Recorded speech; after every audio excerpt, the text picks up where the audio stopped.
آپ کے لیے نشاندہی کی بات ہے کہ اگر آپ اس طرح کی مشکل کا حصہ ہیں، اس طرح کی مشکل آپ کی زندگی میں درپیش ہے، آپ کی زندگی میں ایسے خیالات، ایسی سوچیں آتی ہیں، تو آپ کو اپنی زندگی کو جانچنے کی ضرورت ہے۔ بائبل مقدس میں ہمیں اس کی بڑی خوبصورت ایک مثال ملتی ہے، کیونکہ جب ہم ہوشیار نہیں ہوتے تو ہم ضرور اس طرح کی آزمائشوں میں اور اس طرح کے کاموں میں گر جاتے ہیں۔ بائبل مقدس میں ہمیں سموئیل کی دوسری کتاب کے اندر اس کے 11ویں باب کے اندر داؤد کی بڑی خوبصورت مثال ملتی ہے۔ داؤد نے جب ہتی اوریا کی بیوی کے ساتھ بیت سبا کے ساتھ زنا کیا، وہ خدا کا بڑا دل کے قریب رہنے والا بندہ تھا، لیکن جب خدا سے دور ہو جاتے ہیں یا ہم ہوشیار اور بیدار نہیں رہتے تو پھر ہم گناہ میں گر جاتے، لیکن ہمارے لیے اس میں بھی امید کی بات ہمیں دکھائی دیتی ہے، اور وہ ہے مقدس داؤد کی توبہ۔ جب مقدس داؤد نے خدا سے اپنے گناہ کا اقرار کیا، اس نے توبہ کی، تو خدا نے اسے بحال کیا، اسے اس کے گناہ کو معاف کر کے اسے پھر سے اٹھا کھڑا کیا۔ اور جب ہماری زندگی میں بھی اس طرح کی کوئی بات، خیالات، سوچیں ہم پر آ ٹھہرتی ہیں اور ہمیں نہیں سمجھ آتی کہ ہم کیا کریں، یا ہم نے گناہ کر لیا، اب ہم توبہ نہیں کر سکتے، تو میں آپ کو بتانا چاہتی ہوں کہ جب آپ خدا سے اقرار کر کے توبہ کرتے ہیں تو خدا آپ کو بحال کرتا ہے اور آپ کے گناہوں کو بھی معاف کرتا ہے۔ اور دوسری جو بات ہے آج کی ہمارے لیے نشاندہی یا دریافت ہے، جسے ہم جان سکتے ہیں، نشاندہی کرتی ہے ہمارے لیے بات، وہ یہ ہے کہ گناہ اور توبہ کا نہ ختم ہونے والا۔ ہم بار بار خود سے وعدہ کرتے ہیں، آج میں نے یہ گناہ کر لیا، میں دوبارہ کبھی اسے نہیں کروں گا، میں دوبارہ اسے کبھی نہیں دہراؤں گا۔ اسی طرح پھر ہم دوبارہ سے کل پھر کرتے ہیں، پھر ہم وعدہ کرتے ہیں، اس کے بعد پھر ہم پرسوں کرتے ہیں، پھر وعدہ کرتے ہیں، اور یہ عمل بار بار بار بار ہماری زندگی کا حصہ بن جاتا ہے، اور یہ ہم پھر دہراتے رہتے ہیں۔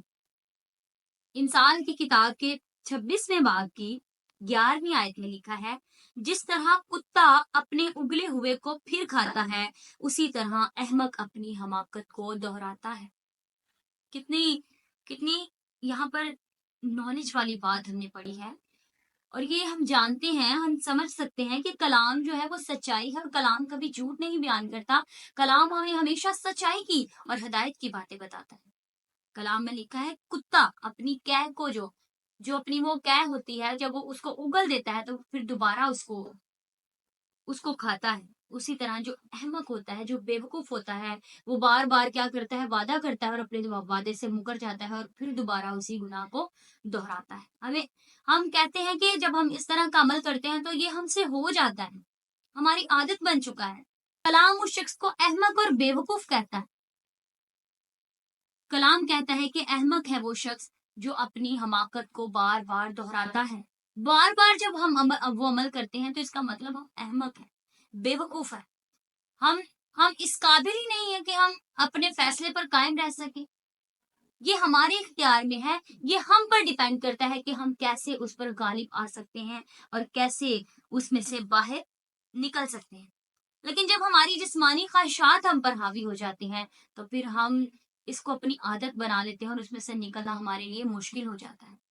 ہم اس میں سے نہیں نکل سکتے جب تک ہم اپنی اس عادت کو پورا نہ کریں، ہم اسے چھوڑ ہی نہیں سکتے۔ کچھ ہماری جسمانی خواہشات ہیں جو ہمیں گناہ کی طرف لے جاتی ہیں اور پھر ہمیں خدا سے اتنا دور کر دیتی ہیں کہ ہم برباد ہو جاتے ہیں۔ اس کے لیے خزار کی کتاب کے 16ویں باب کے اندر ہمیں سمسون کی کہانی نظر آتی ہے، اور اس کی کہانی ہمیں سکھاتی ہے، اس نے اپنے ماں باپ کے خلاف جا کر، اپنی قوم اور قبیلے کے خلاف جا کر، جب اس سے کہا بھی گیا کہ وہ لڑکی جو اس کو پسند ہے وہ ہماری قوم اور قبیلے کی نہیں ہے، تو اس کے ماں باپ نے کہا کہ تو اپنی قوم اور قبیلے کی کسی لڑکی کو پسند کر لے، اس سے شادی تیری کرائیں گے۔ لیکن جب اس نے اس سے انکار کر دیا، اس نے کہا نہیں، وہ اپنی جسمانی خواہش کے لیے اس عورت کو پسند کر بیٹھا جسے وہ پسند کرتا تھا، اور اس نے اس کے ساتھ شادی کرنے کے لیے، اس کو حاصل کرنے کے لیے وہ اپنے ماں باپ کے خلاف چلا گیا، اپنی قوم کے خلاف چلا گیا، اس نے اپنی مرضی کو پورا کیا، اور اس کی اس خواہش نے اسے خدا سے دور کر دیا۔ خدا سے دور جب وہ ہو گیا تو پھر وہ برباد ہو گیا، تباہ ہو گیا، وہ خدا کی حضوری سے، خدا کی قربت سے، خدا کی پریزنس سے وہ دور چلا گیا۔ جب ہم اپنی خواہشات کو پورا کرنا چاہتے ہیں، خدا کی مرضی کو ترک کر دیتے ہیں، اپنے ماں باپ کی بتائی ہوئی ہدایات کو ترک کر دیتے ہیں، تو پھر یہ ممکن ہے کہ ہماری زندگی جو ہے وہ تباہی کی طرف چلی جائے، ہم تباہ ہو جائیں۔ اس لیے اگر ہم ایسا سوچتے ہیں یا ہماری زندگی میں ایسی کوئی بات ہے تو آپ بھی اس کو اگنور نہ کریں، بلکہ اس کو سوچیں، اس پر غور و فکر کریں اور اس کو ترک کریں۔ تیسری جو بات ہے جو ہمارے لیے آج کی نشاندہی ہے وہ یہ ہے کہ ہمارے اندر اتنی لذت کی ہمیں مزہ یا لت لگ جاتی ہے کہ ہم اپنی اس لذت کو حاصل کرنے کے لیے یا اسے پورا کرنے کے لیے نتائج کی پرواہ نہیں کرتے۔ ہم نہیں جانتے کہ ہمارے نتائج کیا ہوں گے، ہمیں کیا نتیجہ بھگتنا پڑے گا، یا ہماری زندگی پر، ہمارے خاندان پر، ہمارے مستقبل پر اس کا کیا اثر پڑے گا۔ چوتھی جو نشانی ہے وہ یہ ہے کہ گناہ آپ کی زندگی کا معمول بن جاتا ہے، عادت ہو جاتی ہے آپ کو۔ پہلے جو چیز آپ کو گناہ لگتی تھی وہ آپ کی زندگی کا حصہ بن جاتی ہے۔ آپ اس کو غلط نہیں کہتے، آپ اس کو گناہ نہیں کہتے، یا آپ کی سمجھ، عقل خراب ہو جاتی ہے اس کو سمجھنے کی کہ یہ گناہ ہے یا نہیں۔ اور جب آپ اس طرح کی حالت میں آ جاتے ہیں تو یہ کوئی عام بات نہیں، بلکہ یہ آپ کے اپنے دل کی سختی کی علامت ہے، جس کو آپ نے سخت کر رکھا ہے کہ آپ گناہ کی پہچان رکھتے ہوئے بھی اسے گناہ نہیں کہتے۔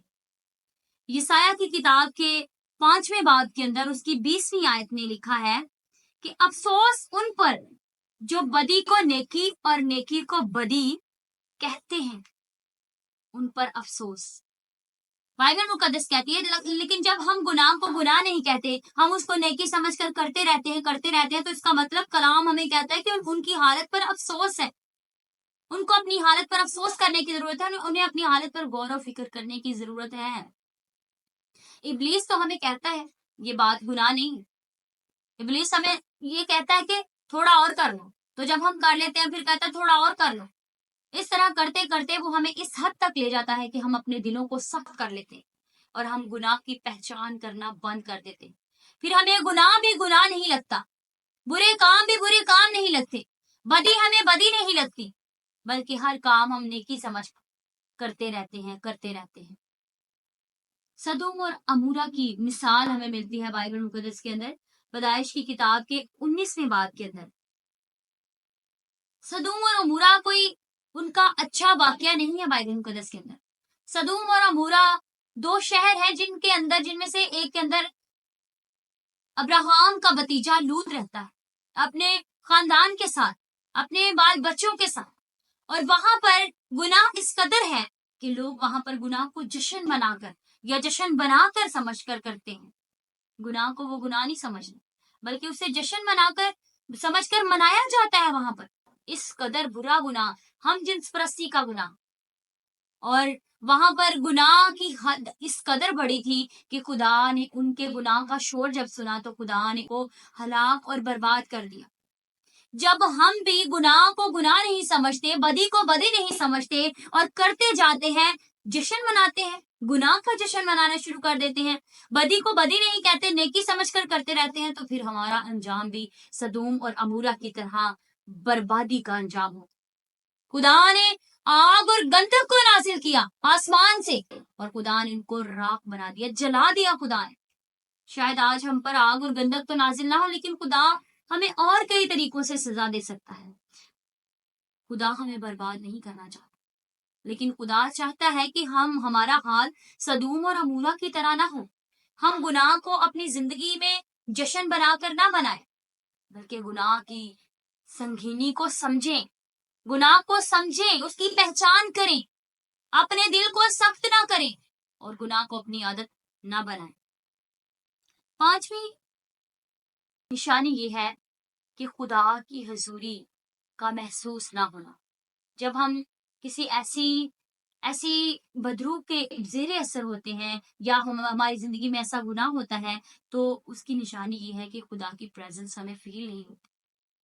ہم بائبل بھی مجبوری سے پڑھتے ہیں، دعا بھی ہم مجبوری سے کرتے ہیں، گیت گانا، چرچ جانا، سب کچھ ہمارے لیے ایک عارضی، ایک روایتی چیزیں ہوتی ہیں، یا ہم دوسروں کو دکھانے کے لیے کہ ہم بہت اچھے ہیں اس لیے کرتے ہیں، لیکن ہمارے اندر ہمیں خدا کی پریزنس، ہمارے ساتھ ہمیں خدا کی پریزنس کوئی بھی محسوس نہیں ہوتی۔ ہمیں خدا کی پریزنس اور اس کی حضوری کا احساس ہی نہیں ہوتا۔ کیوں؟ کیونکہ خدا تو ہم سے دور ہو چکا ہوتا ہے۔ خدا جب ہم سے دور ہو جاتا ہے تو پھر ہم اس کی حضوری کو محسوس کیسے کر سکتے ہیں؟ وہ ہمیں محسوس نہیں ہوتا. پھر ہم ہر کام بوجھ سے کرنا شروع کر دیتے ہیں. زبور کی کتاب کے 66ویں باب کے اندر اس کی 18ویں آیت کے اندر کلام مقدس میں لکھا ہے کہ اگر میں دل میں بدی رکھتا تو خدا میری نہ سنتا. زبور نویس یہ فرماتا ہے اگر میں دل میں بدی رکھتا. جب ہمارے دل میں بدی آ جاتی ہے تو اس کا مطلب پھر خدا ہماری دعا نہیں سنتا. خدا ہم سے دور چلا جاتا ہے. خدا کی حضوری ہم سے دور چلی جاتی ہے. خدا کی پریزنس ہم سے دور چلی جاتی ہے. جیسے بائبل مقدس میں پہلے سموئیل کے اندر اس کے 16ویں باب کی 14ویں آیت کو جب پڑھتے ہیں تو ساؤل بادشاہ کی ہمیں وہاں پر اگزامپل ملتی ہے. ساؤل بادشاہ نے خدا کی مرضی کو جب پورا نہیں کیا، خدا کے خلاف چلا گیا، تو پھر کیا ہوا؟ خدا کا روح اس سے جدا ہو گیا.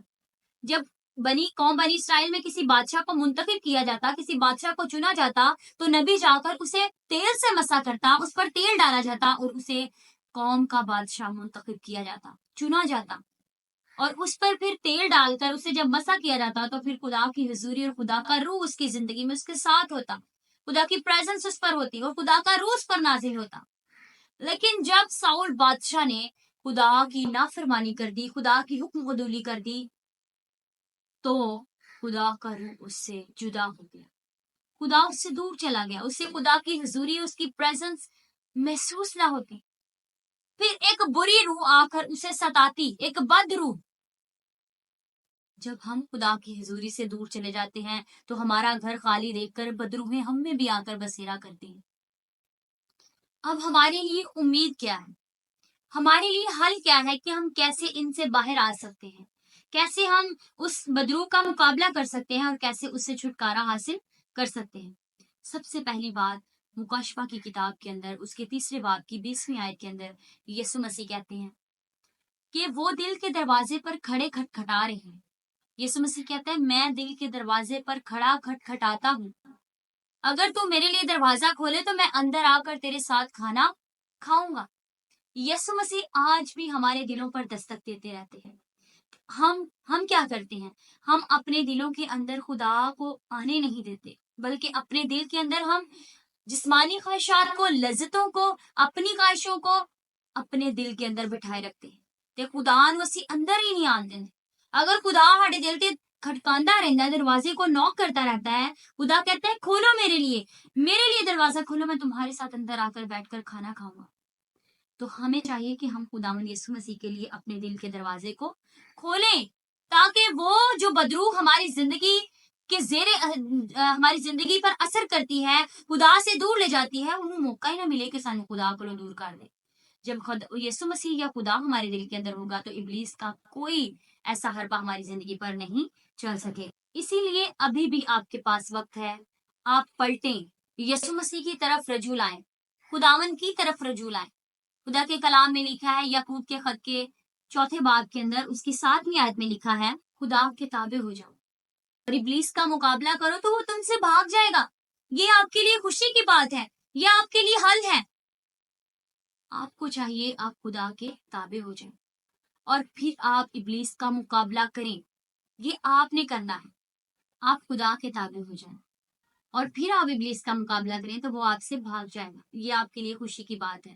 اس لیے اگر آپ سمجھتے ہیں کہ میں ان میں سے کسی بھی نشانی میں میرا شمار ہے، یا یہ بات میرے لیے آج اس نے میرے لیے نشاندہی کی ہے کہ میں کسی ایسی بدروح کے ذریعے اثر تو نہیں، یا مجھ پر کسی بدروح کا اثر تو نہیں، شہوت کی بدروح کا، یا تو آپ اس سے کیسے بچ سکتے ہیں؟ آپ اس طرح سے بچ سکتے ہیں.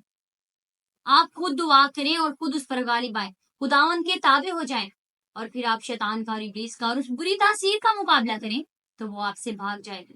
دوبارہ کبھی وہ آپ کی زندگی میں نہیں آئے گی. آپ کو سٹیپ لینے کی ضرورت ہے، اپنے دل کی سختی کو دور کرنے کی ضرورت ہے. آپ کو خدا کے قریب آنے کی ضرورت ہے تاکہ آپ اس کی پریزنس میں رہ سکیں. آپ کو جب آپ ایک دفعہ وعدہ کر لیتے ہیں تو اس وعدے پر قائم رہنے کی ضرورت ہے. بار بار اس وعدے کو توڑ کر اس گناہ کو ریپیٹ کرنے کی ضرورت آپ کو نہیں ہے. اور اس کے ساتھ ساتھ آپ کو خدا پر بھروسہ کرنے کی ضرورت ہے، خدا کے ساتھ چلنے کی ضرورت ہے. اگر آپ کے ذہن میں برے خیال آتے ہیں، آپ دعا کرتے ہیں، آپ کا دعا کرنے کو جی نہیں چاہتا، بائبل پڑھنے کو جی نہیں چاہتا،